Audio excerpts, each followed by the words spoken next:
আসসালামু আলাইকুম ওয়া রাহমাতুল্লাহি ওয়া বারাকাতুহু।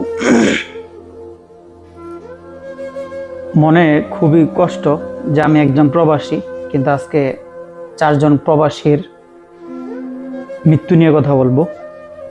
যে আজকে মদিনার রাদেয়া নামক স্থানে একটা অ্যাক্সিডেন্ট হয়, সেখানে চারজন প্রবাসী মৃত্যুবরণ করে। দুইজনের বাড়ি টাঙ্গাইল, দুইজনের বাড়ি হচ্ছে ময়মনসিংহ।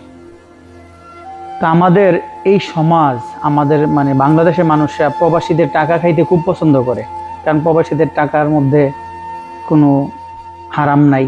প্রবাসীরা অনেক কষ্ট করে টাকা উপার্জন করে, কিন্তু এই প্রবাসীগুলো যখন মারা যায় তখন তাদের লাশটা নিতে কেউ চায় না, কারণ লাশ নিতে অনেক খরচ হবে। এত বছর ধরে তার ইনকাম খাইলো, উপার্জন খাইলো, এখন প্রবাসীদের লাশ নিতে চায় না। খুবই দুঃখজনক বিষয় যে আজকে চারজন প্রবাসী ভাই ইন্তেকাল করলো। আপনারা স্ক্রিনে হয়তো ছবি দেখতেছেন তাদের। এই প্রবাসী ভাইদের জন্য সকলে দোয়া করবেন, আল্লাহ তাআলা যেন তাদেরকে জান্নাতুল ফেরদৌস নসিব করে এবং তাদেরকে মাফ করে দেয়। আমার মতন বহু প্রবাসী আছে, আমরা যারা সৌদি আরবের মাটিতে অনেক কষ্ট করি। যারা সৌদি আরবে থাকে একমাত্র তারাই জানে যে আপনার সৌদি আরবে দুইটা সিজন আসে, একটা হচ্ছে গরমের সিজন, একটা হচ্ছে শীতের সিজন।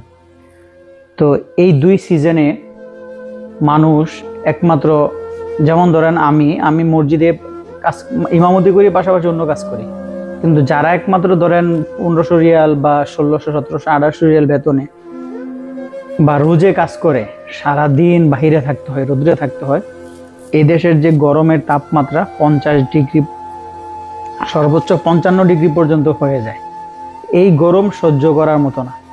এই অকল্পনীয় গরম সহ্য করে কিন্তু প্রবাসীরা কাজ করে, দেশে কি করে রেমিটেন্স পাঠায়, দেশের অর্থনৈতিক চাকা সচল রাখে এবং তার পরিবারকে কি করে সুখে রাখে।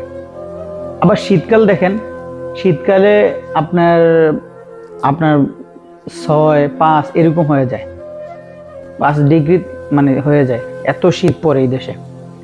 এই শীতের মধ্যে পানিতে হাত দিলে আপনি শরীরের মধ্যে কোনো অনুভূতি পাবেন না, যে আপনার এগুলা জমে যায় আর কি, হাত পা সব জমে যায়।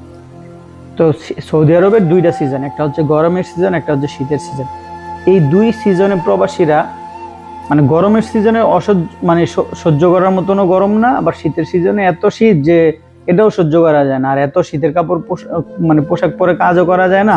আর এত শীতের কাপড় প্রবাসীরা তো এত শৌখিন না যে এদেশে বসে বসে শুধু কাপড় চোপড় কিনবে। দেশে টাকা দেওয়ার পরে প্রবাসীদের কাছে 1 মাস চলার মতনও টাকা থাকে না। কিন্তু এই কষ্টগুলা যারা প্রবাসীদের টাকা ভেঙে খায়, এরা কখনোই বুঝতে চেষ্টা করে না। আপনাদের কাছে অনুরোধ যে প্রবাসীদেরকে একবারে শূন্য না করে তাদের টাকাগুলাকে যথাসাধ্য যতটুকু পারেন খরচ করবেন এবং বাকি টাকাটা তাদের জন্য রেখে দিবেন, যেন এই যে তারা যে মারা যায়, মারা যাওয়ার পরেও যেন তাদের লাশটা আপনারা দেশে নিতে পারেন তাদের খরচে। আশা করি ভিডিওটা আপনাদের কাছে ভালো লাগলে এই ভাইদের জন্য দোয়া করবেন আর ভিডিওটা শেয়ার করে দিবেন। আসসালামু আলাইকুম ওয়া রাহমাতুল্লাহ।